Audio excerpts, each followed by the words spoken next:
Hey guys, you want to watch something really uncomfortable? Take a look at how this Newsmax segment with Marjorie Taylor Greene ended. Take a look. You know, I'm sorry. I have to fact check you. I caught you in a doozy. You said a little while ago that you're just a regular person, and I just don't think that's the case. You're absolutely extraordinary, and very impressive to watch you, what you're doing, and I wish you luck and I wish you safety. Representative Marjorie Taylor Greene, many thanks. Thank you, Greg. That's what like, the hell was that, man? That's like CNN with Fauci level of cringe. Yeah, that's Except cringe. it's Marjorie. At least Fauci has done some good things. Marjorie Taylor Greene is a crazy person. And I mean, I did my radar today on how Fox News is kind of screwed. And this is perfectly emblematic of why. True. Because they won't do that, right? They won't sink to that low of a level in like pledging their fealty to Marjorie Taylor Greene. And so the fact that Newsmax, One American News Network, is willing to go all the way to that level of embarrassing debasement is exactly why they ate into Fox's ratings. Yeah, and I think, Dave Wasserman over at NBC News, he said this, which is that the key thing to remember here is that Marjorie Taylor Greene is very representative of tens of millions of people who actually very much share her view and are hardcore GOP primary voters.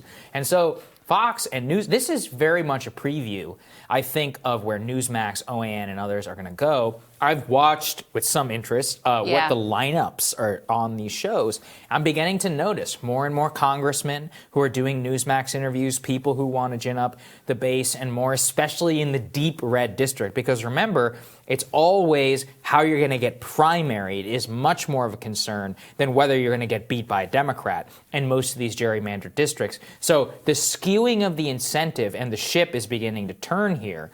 And it's going to be really interesting. I mean, it's a big fracture on the right because there's no elites which control Newsmax. It's this guy named Chris Ruddy, who's actually best friends with Trump. He's like a Mar-a-Lago member or whatever. So, and he doesn't have the traditional connections in Washington to the power establishments and more that Roger Ailes had. He's not even in Washington. So I think the entire situation is going to be really bad for the Republican Party going forward. Well, and Trump has a lot of power to Huge power. Elevate Newsmax and elevate one. I mean, that is a lot of what happened that ate into Fox's margins with them ultimately. And I mean, he's been quiet here for a while, but that is not going to remain the case for long. This man cannot stay out of the spotlight. And so he has tremendous power, not only in terms of shaping the Republican Party future, but in shaping the conservative media landscape future. And that's as big of a problem for them as anything. I read that Trump apparently was offered a 40% stake in order to exclusively post on Parler or the Trump Organization. And apparently they turned it down and all that. That's interesting. Really interesting story, actually. But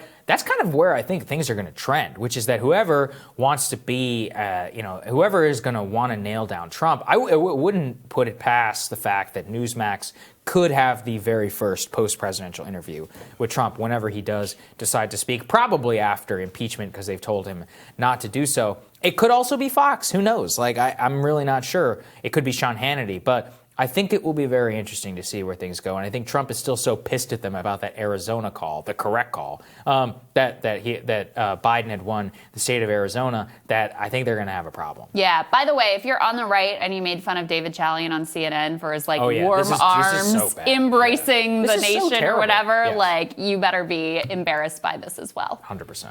Tomorrow in Rising, Democratic strategist Roger Fisk and political consultant Keith Naughton are going to join us for the panel. And great friends of the show, host of the Bad Faith podcast, Brianna Joy Gray, and editor at The American Prospect, David Dayen. They are back. Remember to hit the subscribe button. Don't miss any of our videos. Don't forget to like and share as well. And we'll see you all tomorrow. Have a good one, guys.